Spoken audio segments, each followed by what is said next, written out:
ये 7-11 पर 24 घंटे ही ऑन ही है। ऐसी थोड़ा मैं आई सुनाई रिंगिट विजिट कराने सुनाई रिंगिट सारा समुंदर का इलाका है। इस इलाके दे मुकम्मल और सारा समुंदर है, ठीक है ना। समुंदर की भी तो अंदर थोड़ी जी विखा देने सही है। ये इलाका बहुत मशहूर तरीन इलाका है सुनाई रिंगिट।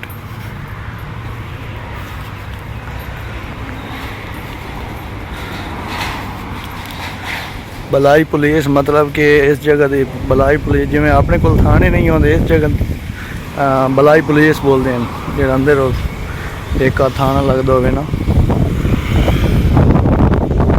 बलाई पुलिस बोलते, बलाई पुलिस बोलते हैं, पाकिस्तान थाना बोलते हैं।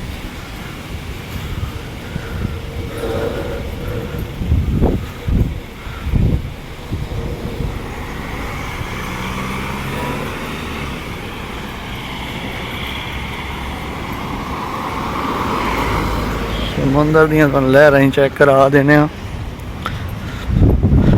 बहुत ठंडी ठंडी हवावां।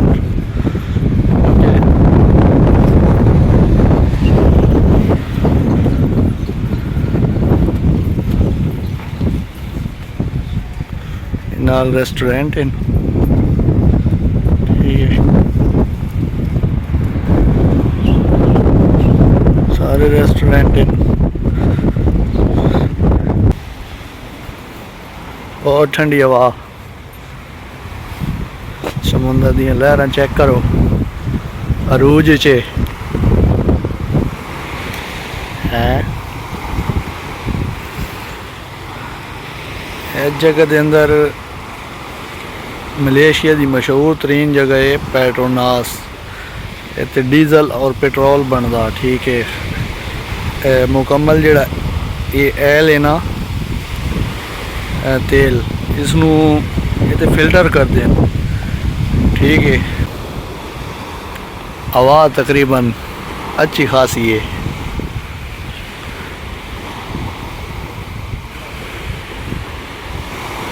आगे बड़े बहरी जहाज खड़े हैं, बहुत ज़्यादा दूर हैं। बड़े बहरी जहाज हैं, छोटियाँ कश्तियाँ खड़ियाँ, छोटियाँ छोटियाँ, जहाज ज़्यादा दूर हैं। इस साइड के सारे रेस्टोरेंट हैं फुल।